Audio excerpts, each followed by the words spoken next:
Hi, everyone, and welcome back to Chitheads. My guest today is Lama Rod Owens.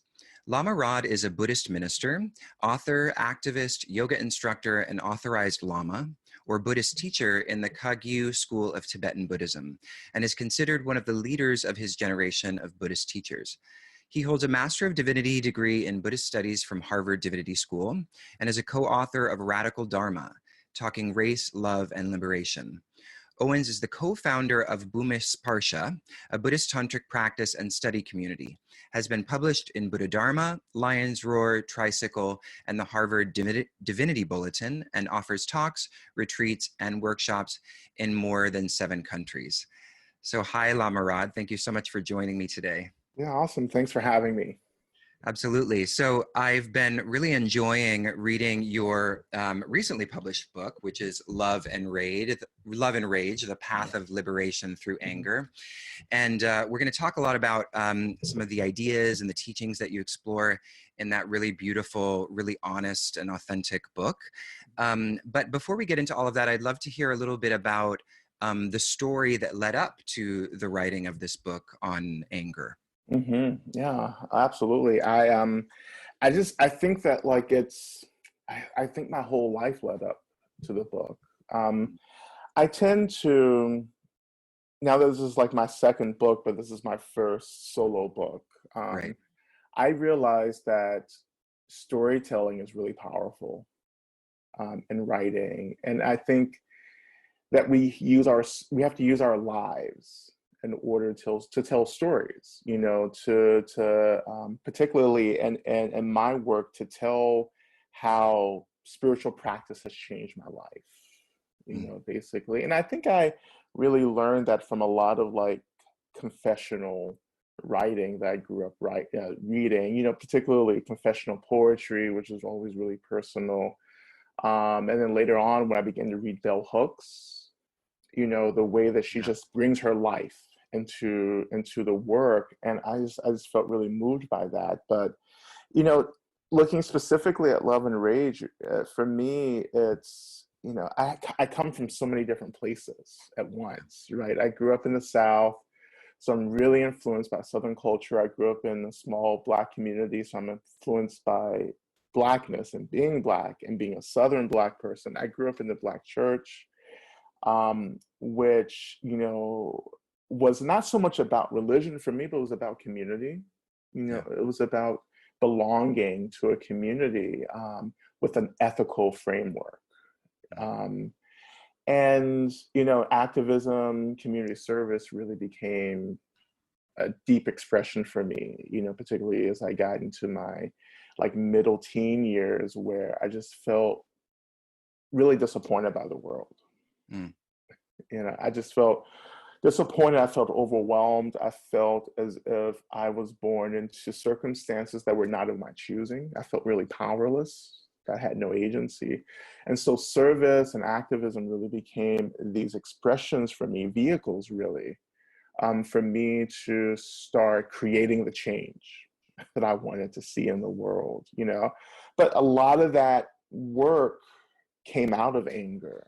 Right? It came out of anger. And not to say that like there wasn't authentic love and compassion. I just didn't know what that was back then. You know, I couldn't, if you asked me in my teen years or in my late teens, what love and compassion were, I don't think I could have defined that for you, but I know they were there. Yeah. But I was, you know, really, I knew the anger, the frustration, the disappointment, the hurt was there. And that really drove the work that I did. And then, you know, I get into my 20s and really just doing activism, just really doing that full time. And really, I say this now, but I wasn't saying this back then, but now I can say I was really, really fortunate to actually start having a series of breakdowns, right? And that was about mental health, particularly around depression. And then that really opened the door to me questioning, okay, what else? You know, like what else? You know, and I was really concerned with freedom and liberation, right? You know, and so when I started getting glimpses of Buddhism to begin with, I said, oh, that's really interesting.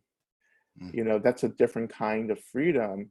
And also, it's a different way of talking about, you know, things like love and compassion that I'd never been exposed to, you know. And I was also really fortunate to be invited to begin that entrance into Buddhism through meditation, Yeah. you know, which is, you know, meditation drives the project of awareness, you know, and I think that's what Buddhism is trying to do ultimately, is to create this foundation of awareness for self and then awareness of others and culture and society. So we begin to reduce violence and harm, and we begin to increase love, compassion, kindness, generosity. Mm. And of course, getting into that, I also brought my activism too into that. You know, although for many years I was exclusively training, you know, being excluded from the world, or being, you know, kind of cloistered really from the world for several years.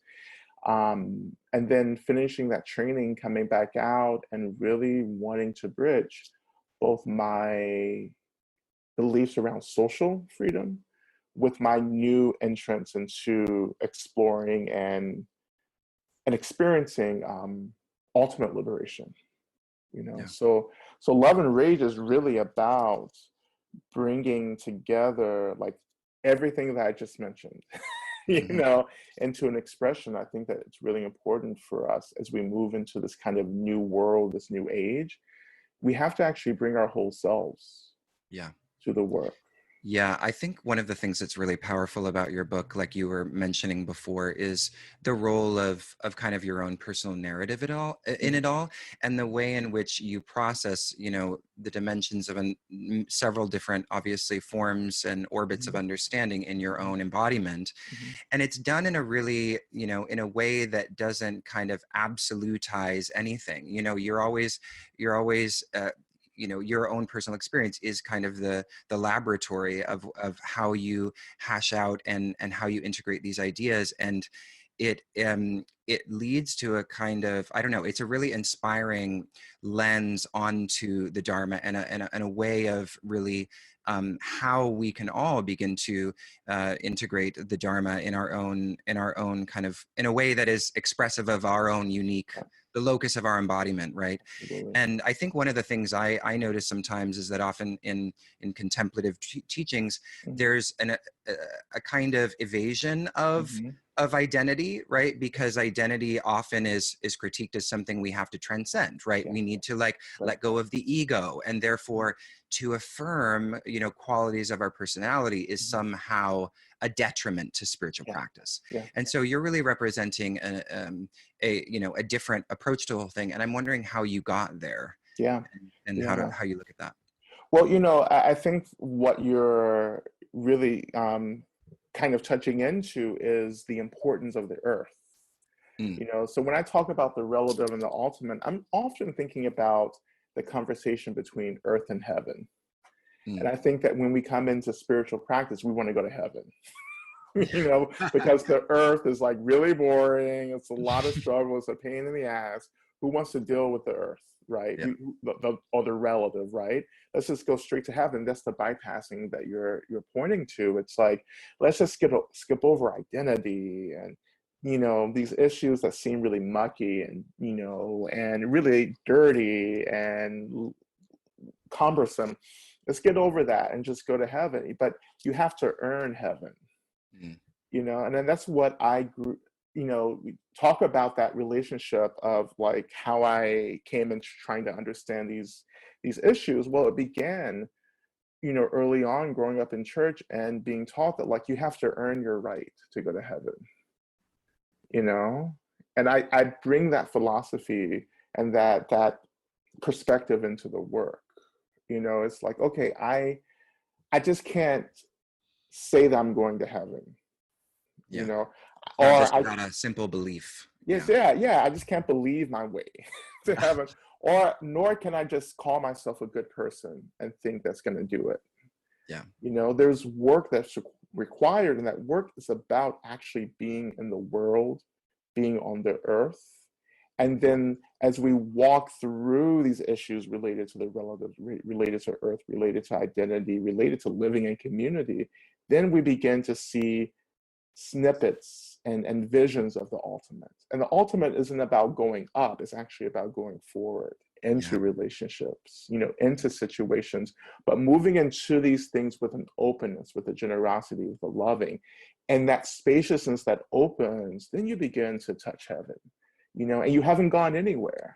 Like you're still right here in the world, doing the work of being in the world, but you're experiencing the spaciousness from love and compassion and generosity. And you're still struggling, Yeah. and I want people to know that and see that in my work. It's like, yes, I experience a lot of benefit from my practice. I've been at this for a while now, but I still struggle, Mhm.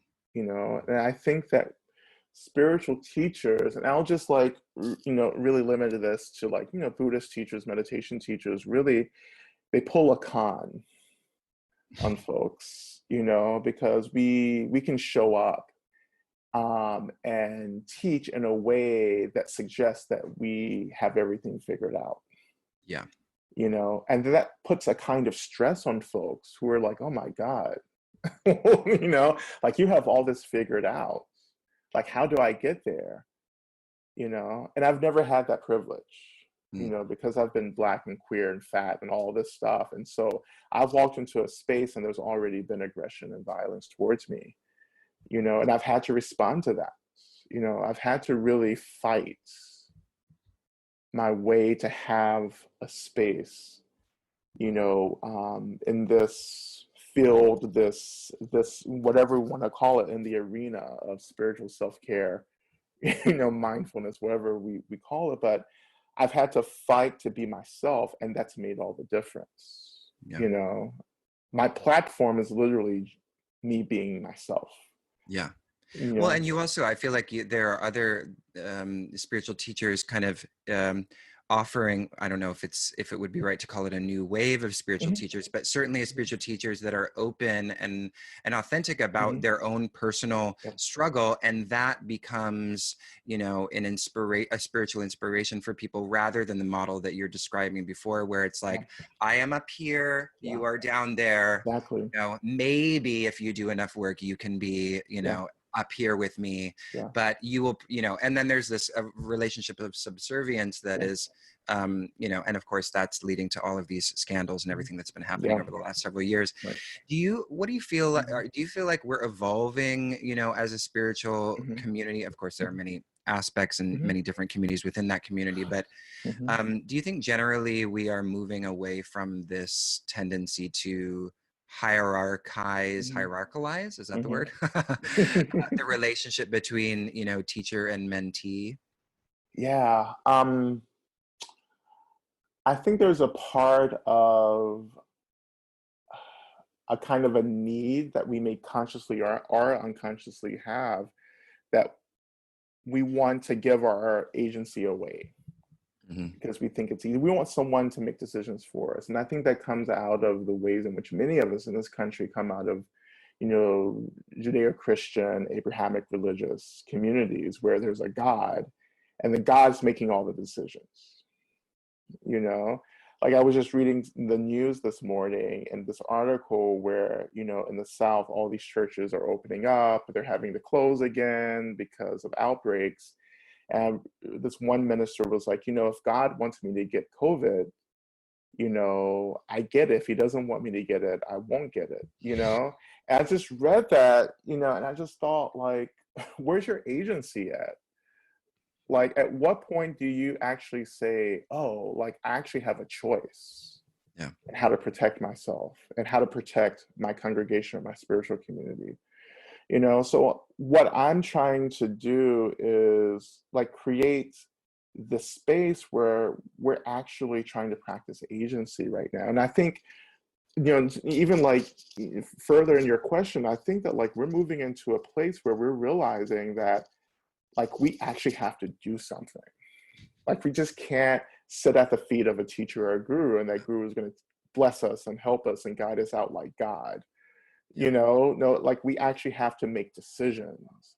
I really believe that an authentic spiritual teacher, in whatever tradition it may be, has to be a mirror, functions as a mirror who is reflecting back our own agency, getting us to understand that like we have choice, like we have to start making choices to be free, to be healthier, to be safe. We have to start making choices to create the realities, to create the conditions that we're living in that are conducive to happiness, to safety, to everyone getting what they need. Mm. And this is the problem. This is a huge problem. I talk about this all the time, is that there are a bunch of teachers, be it, again, mindfulness, meditation teachers, Buddhist teachers, what have you, yoga teachers as well, who really get off on being seen and being worshipped.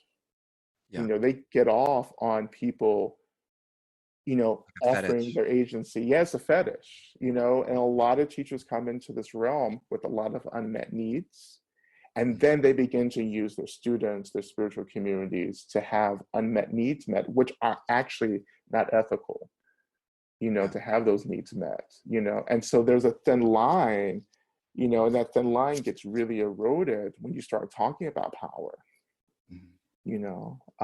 So I see you talk about like all the misconduct and all the drama and the chaos that happens. It happens because one, there are many reasons, but I'll just point out one, that the spiritual teachers, the teacher themselves, they're not getting their basic needs met outside of the community. Mm. They have a lot of insecurity, or they have things that that they realize they can get really easily met, Yeah.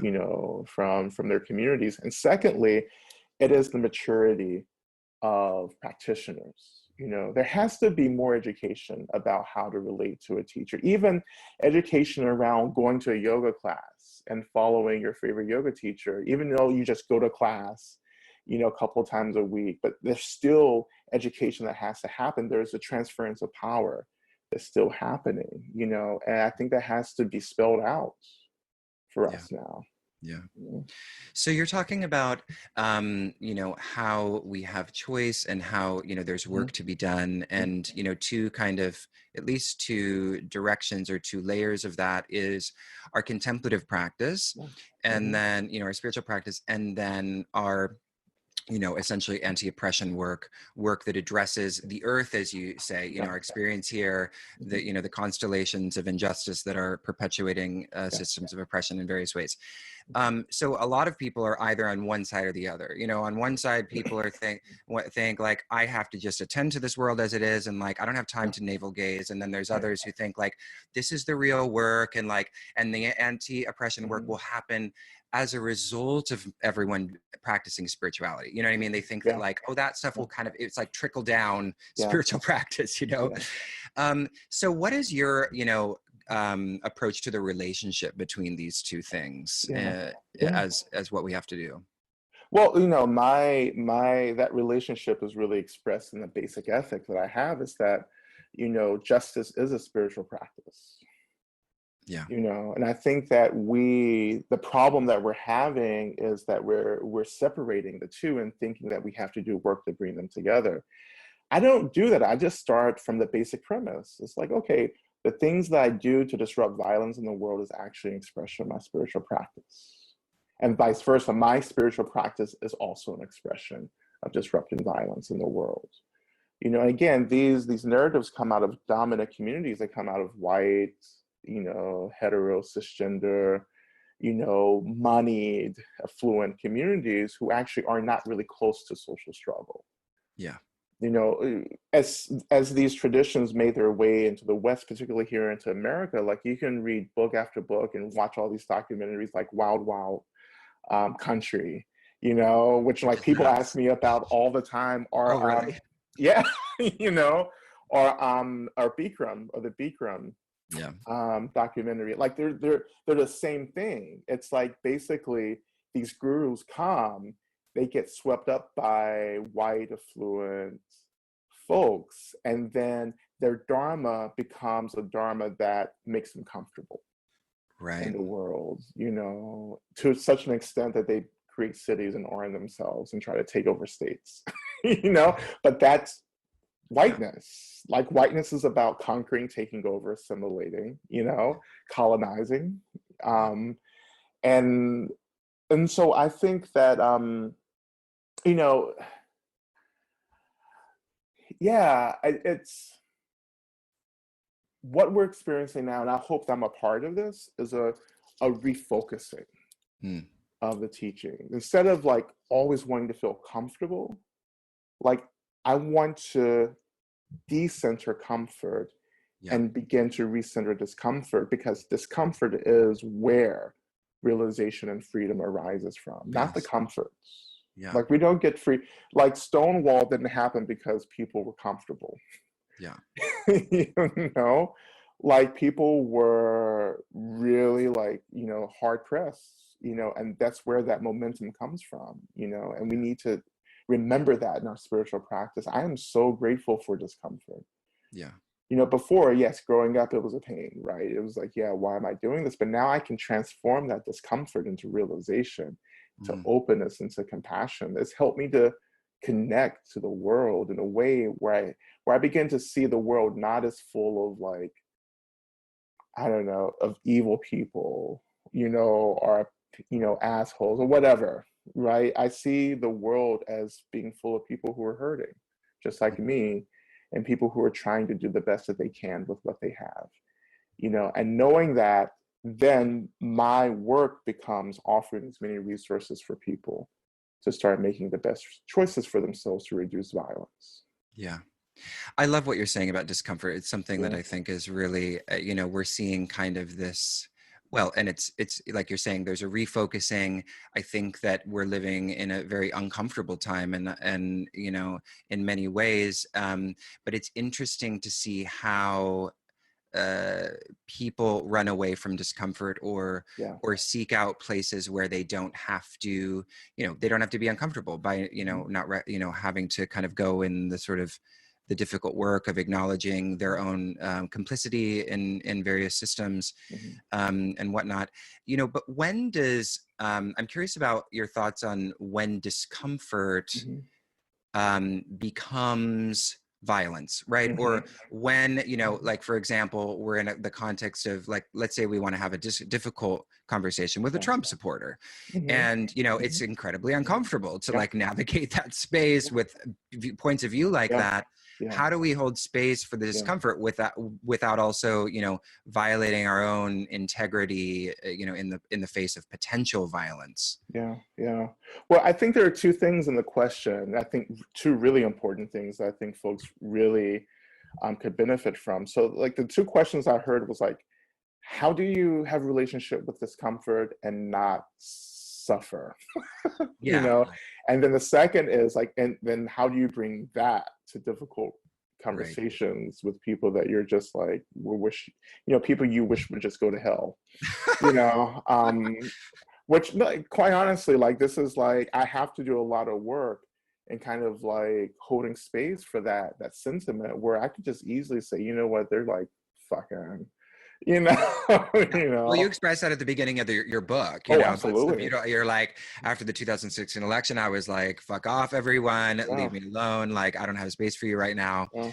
Well, Yeah. and to an extent, I still don't. Like, I don't know how much has changed, since I posted it on Facebook. But like, but that's all really nuanced and complex. But let me get to the first part, which Mhm. is like, when we're working to be in a relationship with discomfort, you know, for most of us, our relationship with discomfort is that discomfort consumes us, or Yeah. suffering consumes us.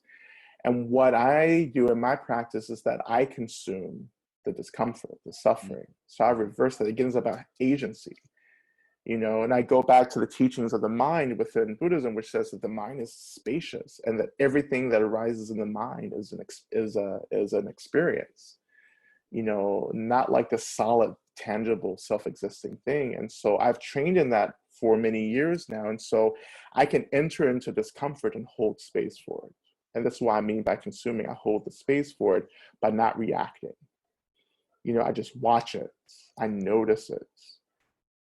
I let it move through my experience, right? It's like clouds passing through the sky. The clouds, You know, it may seem like the clouds, if it's overcast, like it may seem like the clouds are like completely clouding over, you know, the sky, but like that's just the piece of the sky that we're looking at. You know, in another part of the world, the sky is completely clear. You know, so like that's it. Like that's how my orientation to suffering is. It's like, yes, it feels thick and heavy now, but this is just one experience. And I just watch it and I notice it. So that's how I hold space for discomfort. Okay. And if I hold space for it, it's less violent for me. You know, and I'm not afraid of suffering anymore. I'm not running away from it. I just welcome it as a friend. You know, and I really, you know, I went through a lot of work to make sure that I expressed that in love and rage. So that's the first part. And the second part, okay, we're moving into conversations. And for me, when I am, and this is an active practice, I have to do this every day, all the time, especially reading the news, you know, I say, you know what, this person that I disagree with, they're a person, they're a human just like me, and they're struggling and suffering. You know, and that's where compassion comes from, right? It's that empathy that says, okay, this person's struggling too, you know. And then if I can hold that, then I can move into a conversation with folks, right? And I can say, okay, my question isn't about why you support something that I vehemently disagree with. The question really that I have for folks is, what do you want? Like, what do you need that you're not getting? You know, like it's everything comes from a need. Like you believe in this because you need something or you want something. You know, I'm interested in like what that is. You know, and I think that there can be a lot of similarities between what I need and what people I disagree with need. You know, and I think some of the basic needs that we have is to have the resources to be happy, to be safe, to have access to the things that, you know, we need for our families and for our loved ones. You know, and I think that these divergent views arise because of, you know, the misunderstanding of what I have and don't have already.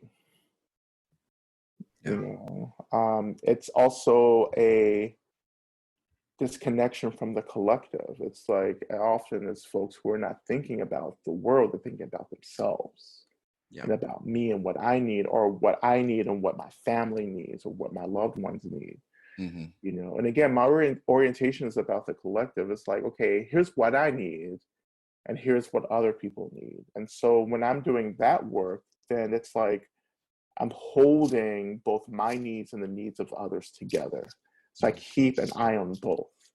You know, I think sometimes if you know, want to do really good work in the world, I think sometimes we're led to believe that we have to decenter our needs and put them to the side, which is really dangerous to do, because you, as we talked about later, you know, when I, you know, put my needs to the side, then I have unmet needs. And then I enter into relationships where I begin to unconsciously manipulate the relationship to get those needs met. Instead, if I hold my needs with the needs of others, I say, okay, here's what I need. I can be really proactive about getting what I need. At the same time, I can balance that with offering to others and making sure that they get what they need. And so it becomes, it's more like a negotiation that I'm making, you know, not a compromise. But negotiation. I want everyone to get what they need, including myself, because we have to. You know, maybe I can't get everything at once, but I'm going to continue working to make sure. You know, and then again, you know, we have to be really clear about what we need as well. Not what it's not about what I want. It's about what I need. What do I need to be healthy and safe and connected? Those are the needs that I'm prioritizing. And what I want, those become secondary, you know? Yeah.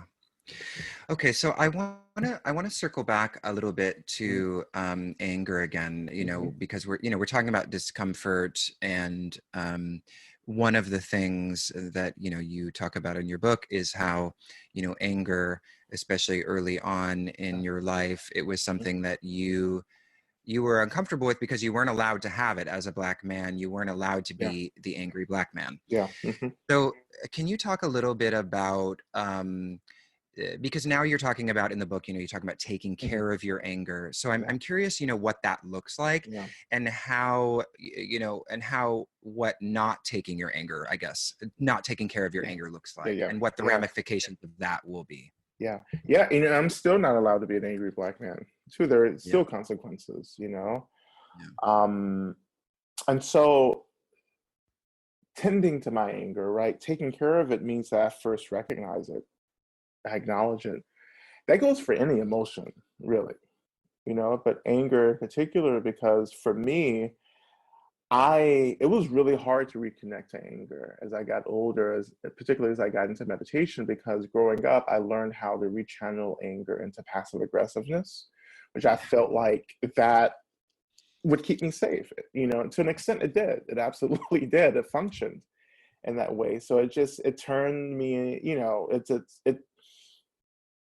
it made me, that passive aggressiveness made me someone that I felt like that couldn't be trusted, Mm. because I wasn't ever telling the truth, and I was always avoiding conflicts and actually expressing my needs. I couldn't do any of that. I couldn't do that. And so I think that made me a performer. Mm. In a way where, like, you could be telling me something, and outwardly I could be, giving these nonverbals of agreement, but in my mind I would be like, fuck you, I can do whatever I want.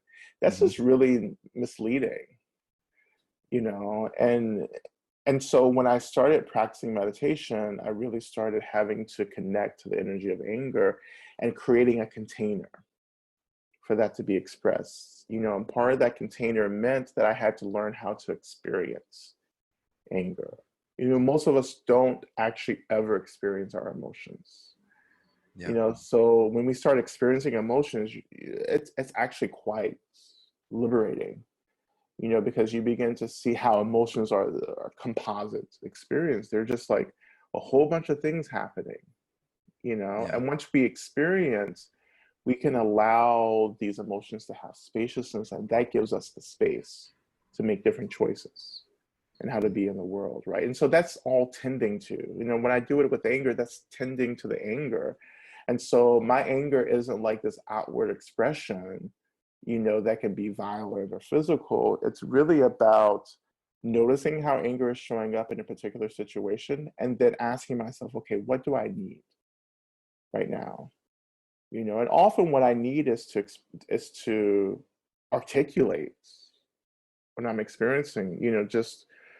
I had a situation, maybe 2 weeks ago, in an interaction where, it was really triggering, and I kind of worked through the interaction with this person by just articulating, okay, I was like, I'm really pissed off now. Like, this is what I'm experiencing, but I can hold the space for that and still be in this conversation. So in a way, I talked to myself through this, and I used that talking to let people know what my boundaries were, to let people know, okay, this is exactly what's going on, so what's happening, and as long as you keep that awareness, then it's like, that's a safeguard. And to an extent, it's a safeguard that keeps anger from completely taking over. And if it takes over, we're no longer experiencing. If we're no longer experiencing, then we start reacting, Mm. and we start creating harm instead of reducing harm, and that's just, and again, like, this is a very high level practice, again, like, I'm at the point in my practice where anger it's not this antagonist. I don't feel powerless with my anger. I don't feel as if I lose agency. I've developed agency. And that's why I try to talk about in the book, it's like, what does it mean to be in power, with your emotions, right? What does it mean to, like, have an emotion arise like anger and feel as if, what, I can stay aware. It's not going to take me over. My anger is not going to become my master in this moment. Yeah. So, anger is obviously a a very common fuel for activism, right? And you, of course, are an activist, and obviously the recent events surrounding the murder of George Floyd have triggered a great deal of anger. And one of the ways in which, you know, you see anger being kind of unpacked or affirmed in the spiritual community, or just in community generally, is this idea of righteous anger. Right. So I'm wondering what you think about righteous anger, and if you see what you're talking about as something slightly different in terms of, you know, how to approach the utility of anger. Yeah. Well, you know, when we talk about anger and justice and anger in marginalized communities, you know, one of the things that we have to kind of look at, and I talk about this, you know, a little bit in Love and Rage, is that I'm trying to, one, create a container for the anger, right? And a lot of anger is not contained, you know. So that's not a judgment, you know, like uncontained anger is not a judgment. Again, like we've seen liberation struggles that have emerged out of uncontained anger. You know? So like I want to recognize that, and we continue to see that, right? However, over time we have to move into containing the anger, you know, because it's not so much about the world, it's about us as individuals. It's about the reality that uncontained anger is deeply draining. Yeah. You know, it takes a physical and emotional toll on us if we're not tending to it.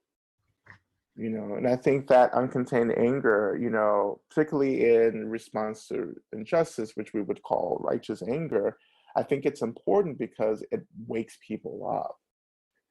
You know, like the resurgence of Black Lives Matter, like it's waking people up. You know, and I think people get it. Like people are out on the streets marching all over the world. Yeah.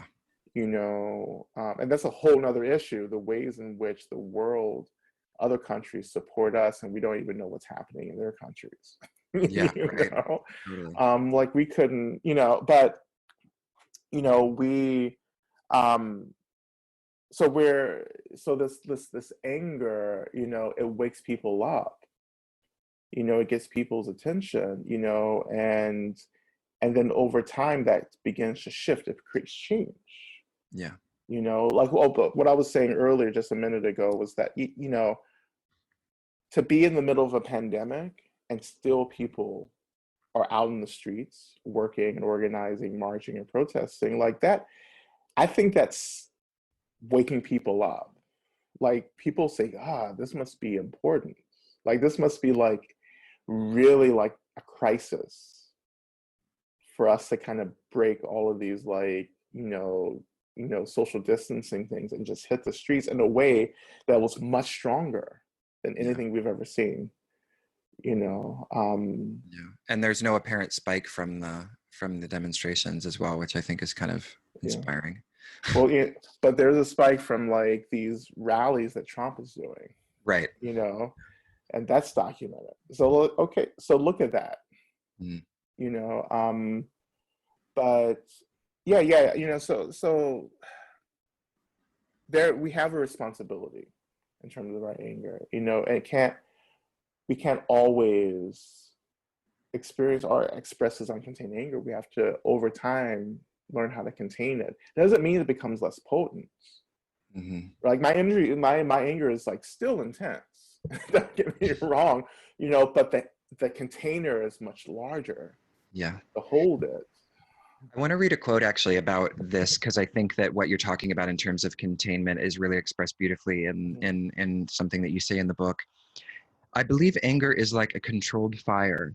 We do controlled fires in forests to create room and space for new growth and to fertilize the soil. But that fire can get out of control if there aren't any skilled people there controlling that fire. For us, if we have no wisdom, then our anger gets out of control and it starts burning up everything. I see so many people burning up everything.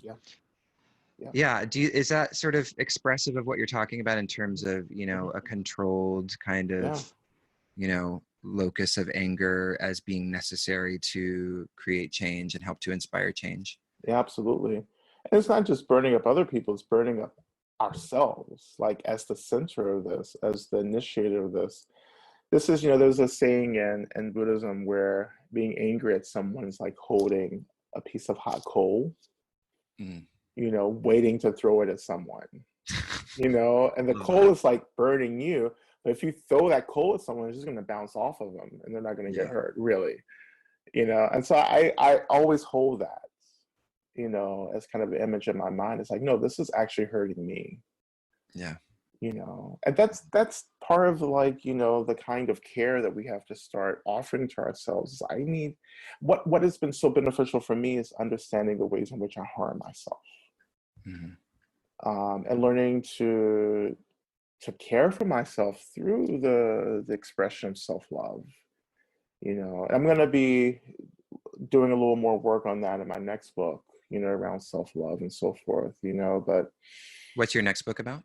my next book is about, so I'm examining how to be a bodhisattva Mm. in the world, which I say that, but it's not going to be anything that people expect.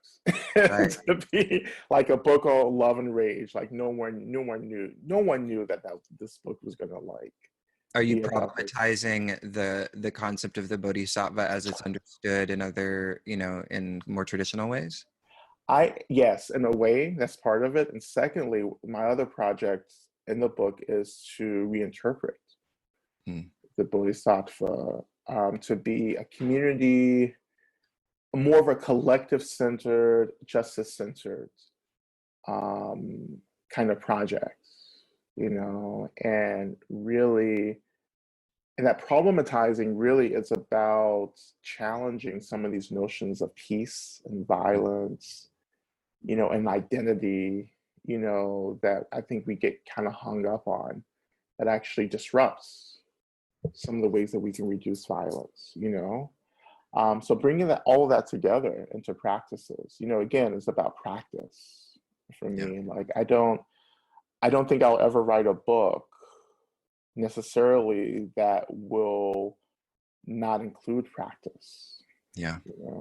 That if you want to be different in the world, you have to commit yourself to a practice.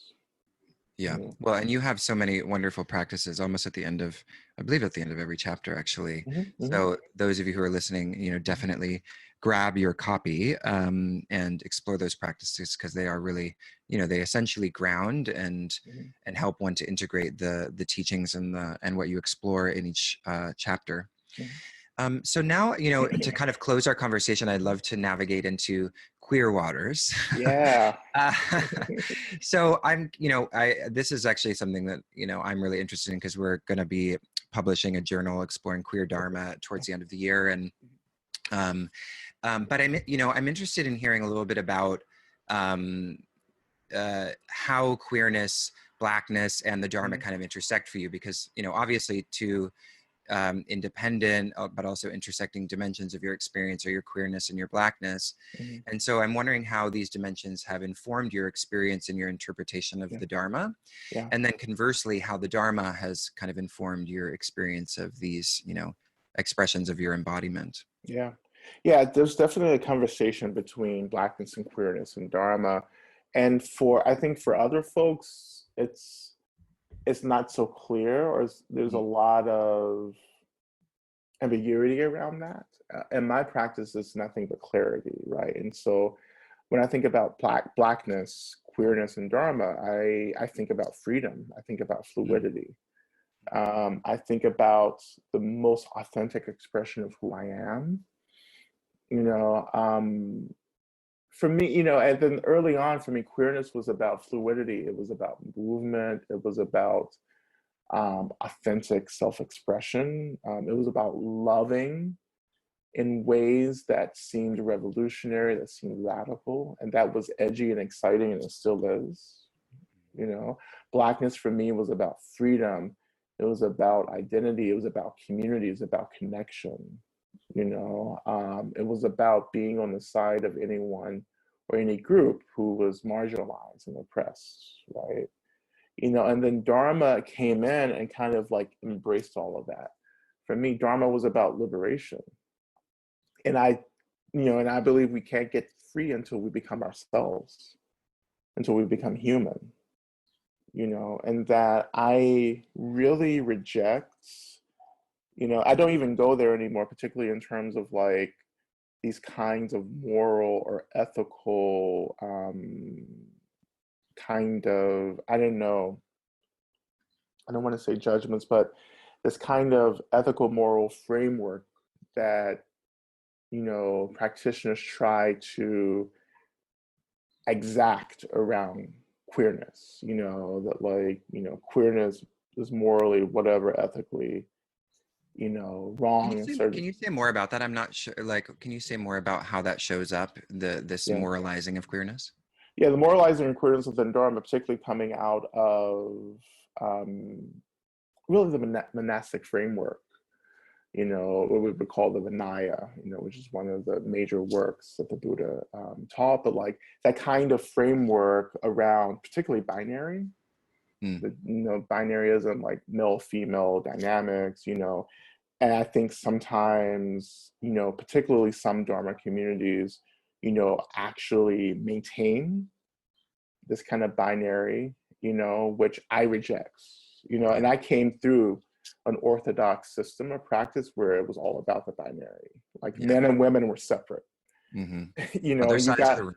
other sides of the room, or your Dharma name was either feminine or masculine, and I was just like, well, this doesn't work for me, at all, and nor does the silence around sexuality, it doesn't work with me, nor does the exclusion and erasure of communities that are practicing transgressive practices like BDSM communities, the kink communities, and so forth. Like that doesn't work for me to erase those communities in Dharma. And so like I am trying to make sure that there's language and that there are conversations happening, again, like particularly in this country, I'll also say I was trained by Tibetan, so there's definitely not a language of queerness in Tibetan. No. At all. I've had friends who've had to be kind of like they've been breaking ground and trying to create this dialogue within Tibetan culture, but there was nothing about that. Nothing about queerness, sexuality, anything. And so that lack of language and conversation becomes a moral ethical framework that becomes really strong. It's almost invisible. It's invisible if you are not coming from those communities that are being silenced and erased within the practice. So that's what I'm talking about. I see. Okay. And that comes out of in America, that comes out of our Puritanism, that comes out of like Judeo-Christian upbringing, Catholic, as well, we bring the stuff into the Dharma and we try to replicate the rigidity and the binary, So when I am Black and queer, that's naturally disrupting that. Yeah. For me, So I just kind of sit within this dialogue, like my life is just a dialogue between these different identities. And it's all about getting free. And the more I get free, the more I begin to realize that there's been so much woundedness and violence around being forced to conform, into gender, into sexuality, into ways of thinking that were so antithetical to who and what I actually am. Even growing up, it just didn't make any sense for me that God would be so concerned with who you were in love with. Yeah. If God created everyone, then he created me, and my life. So there are a lot of like, I would say contradictions within theology and Christianity growing up that like, I just wasn't cool with them just being there anymore. Mhm. you know. Yeah. And the biggest liberation that I experienced in my life was freeing myself, you know, from those contradictions. Yeah. You know, it's scary, and I think for queer folks and trans folks listening, like that's the toughest work I think that we'll ever do, is to free ourselves from the conditionings that we grew up with and the further conditionings that we're getting every day from the world. You Yeah. know. I mean, it's interesting what you're saying, because I mean, in the spiritual community that I, practice in, the Kula, where which is also a tantra tradition, but tantric Hindu tradition, there's certainly an openness there, but there's not a lot of queer folks, not a lot of people of color. Mm-hmm. And in general, I think, the spiritual communities in the United States are more often white and, upper middle, middle class up to upper middle class, and heteronormative in various ways.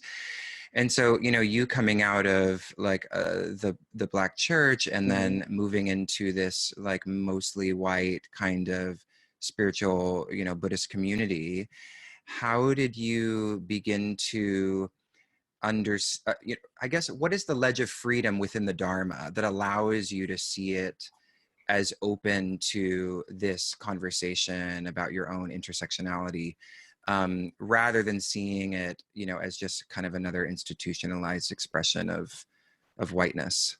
Mm-hmm. Mm-hmm.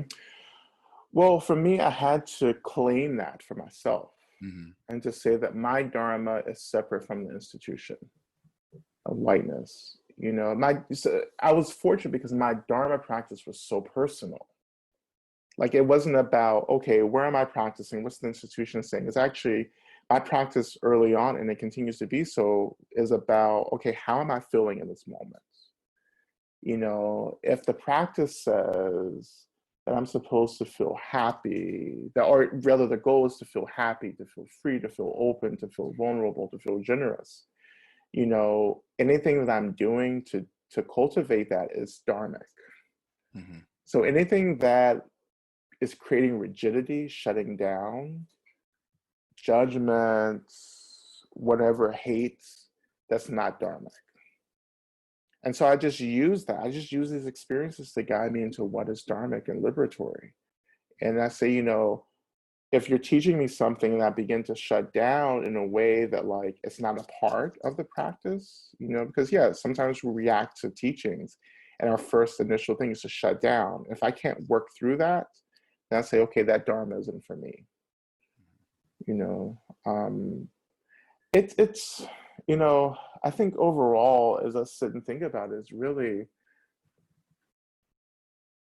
I've just been so oriented towards what freedom is my whole life, Yeah. you know, and all the ways in which we get distracted from freedom.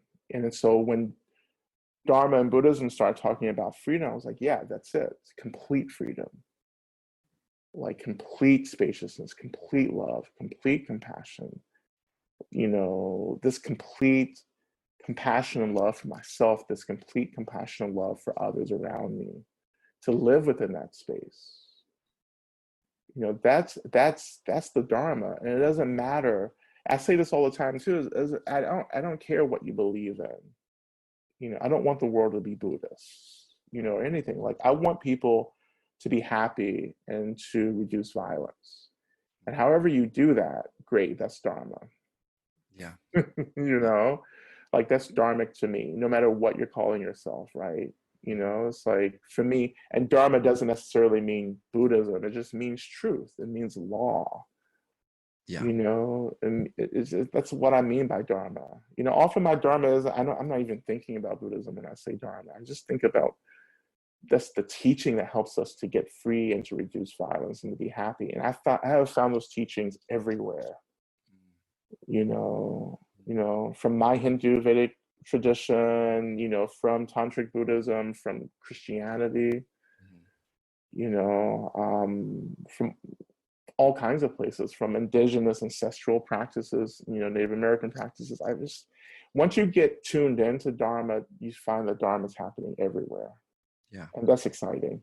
Yeah, I love that part of the book where you talk about wisdom texts, and Yeah, you offer a kind of way of looking at wisdom texts, which embraces, like, if you can find wisdom in this film or yeah, in this fiction yeah. novel, and that kind of leveling and kind of democratizing of wisdom, I think, is really powerful. Yeah. So I want to talk about, as we close, this has been a fabulous conversation. Thank you so much for, sharing your time with me. I want to read something. It's a quote from your book about the kind of tantra as a way of embodying your intersectionality, or how Mhm, that's assisted you in that process and in your relationship with the Dharma. mhm, So you say, I identify as a tantric Buddhist teacher and minister as a way to more authentically embody my intersectionality as a Black queer man in a tradition where I am underrepresented. Yet beyond that, the concept of Tantra offers me the freedom to weave together practices that help me to express my authenticity within this body that I have been born into, while doing the work to experience mental and spiritual freedom. So I guess my question is, do you think that Tantra, as you understand it, is inherently queer? yes, Okay, can you yes, talk a little bit about how that connection happens for you? yeah. For me, Tantra, it's not about the binary. It's not about rigidity. Tantra is a movement that actually is about being countercultural. Yeah, So whatever's antinomian, yeah. dominant, it's the opposite. Tantra challenges dominance Yeah, intentionally, because we understand as Tantra practitioners that, like, dominance actually keeps us rigid, and it keeps us really far away from yeah. from consciousness, from the expansiveness of consciousness. So Tantra inherently disrupts dominance, Mm, you know, in the same way, I believe, because my queerness is politicized as well. It's like I'm politically, and that's why I started identifying as a queer man, because being a gay man was so limiting, for me. I was like, oh, like I need more, and so queerness became the expansion, became the fluidity. And when I came into Tantra, I was like, oh, like this is like, so Tantra just like completely, embraced queerness, because again, Tantra is so aligned with the feminine aspect, where it's yeah. just like, it's just moving, it's dancing, it's Mm, fluid, mm, it's light, it's passion, it's warm, like all this stuff is happening in Tantra. um and so, yeah, like, I just think if we're not being disrupted in Tantra, then Tantra isn't working. yeah, We're doing something else. And this is why Tantra is not, and should not actually be, this kind of like popular movement. Like, yeah, it shouldn't be like a household thing, because it's not everyone's ready yeah. for that movement. And when we think that we're doing Tantra and making it really accessible, then I think maybe it's not It's so being much diluted. Tantra. It's being diluted. Mm. I love that. I absolutely love that kind of the idea of Tantra as queer. I think it's just Yeah. such a powerful idea that I would love for somebody to work out in an article for the queer Dharma issue.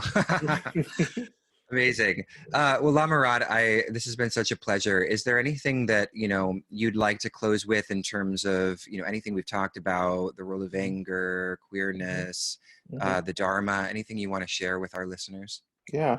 I mean, I'll just say this kind of concluding thing is just that, I I'm just trying to get free. I'm trying to get free through my body, Hmm. through my intersections, through my identity.